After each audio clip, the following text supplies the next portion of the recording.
Hi everyone, in this video I'm going to demonstrate how you as a lecturer or a teacher can add instructions to the resources or activities that you set for your students on Moodle. So first of all, you need to log into Moodle and click on My Courses, like what I'm doing right now, and click on the unit that you'd like to work on. For my case, I'm working on EDN 201 reading, and always a good practice would be to click on your course index and collapse all the content so that you can easily navigate to the section that you'd like to work on. I'd like to work on week 10.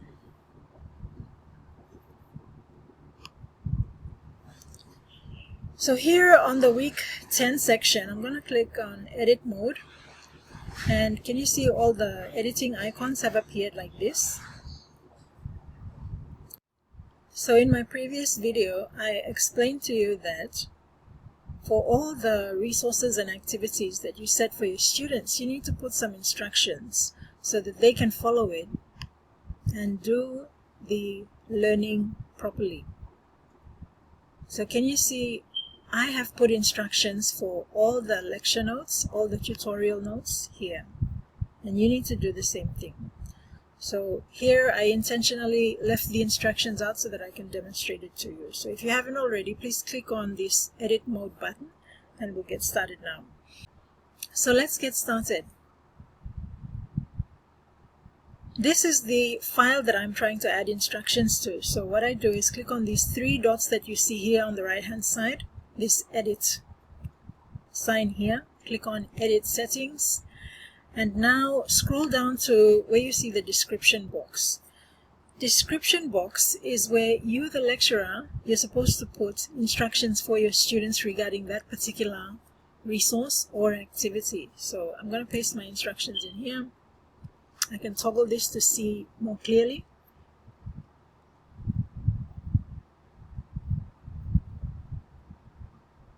Okay, I'm happy with this.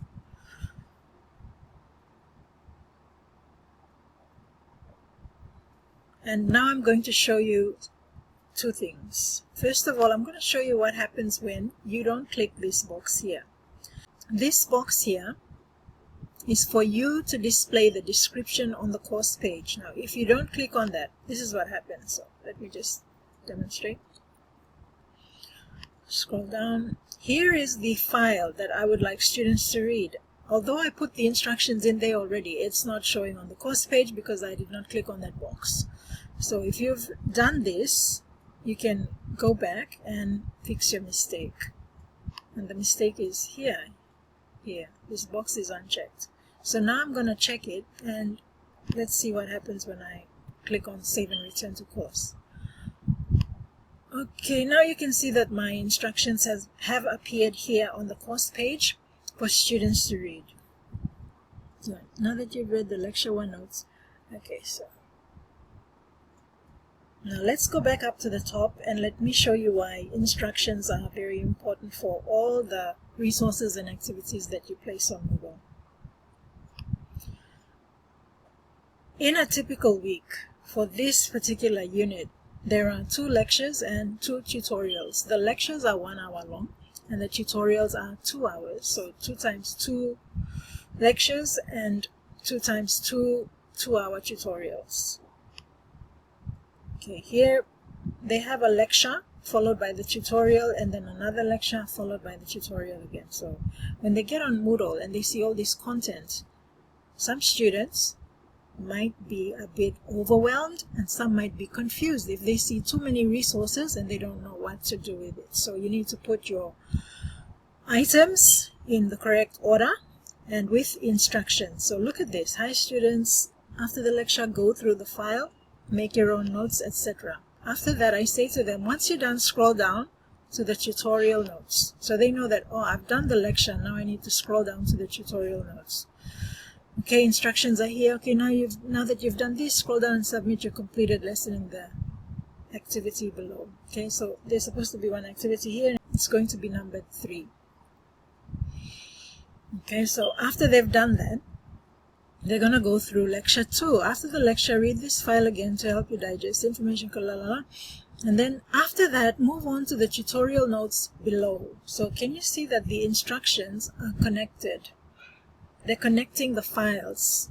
They're connecting the resources and the activities together. So students don't feel like everything on the page is fragmented or disconnected. They must feel like they're moving in a particular direction, and your instructions are connected and aligned to the curriculum. So this is why it's so important for you as a lecturer or even a teacher to put instructions on Moodle for every single resource or activity that you set for your students. Alright, so in the next video, I'm going to demonstrate how to put a non-accessible tutorial task or activity on your page for your students to do. Thank you for watching.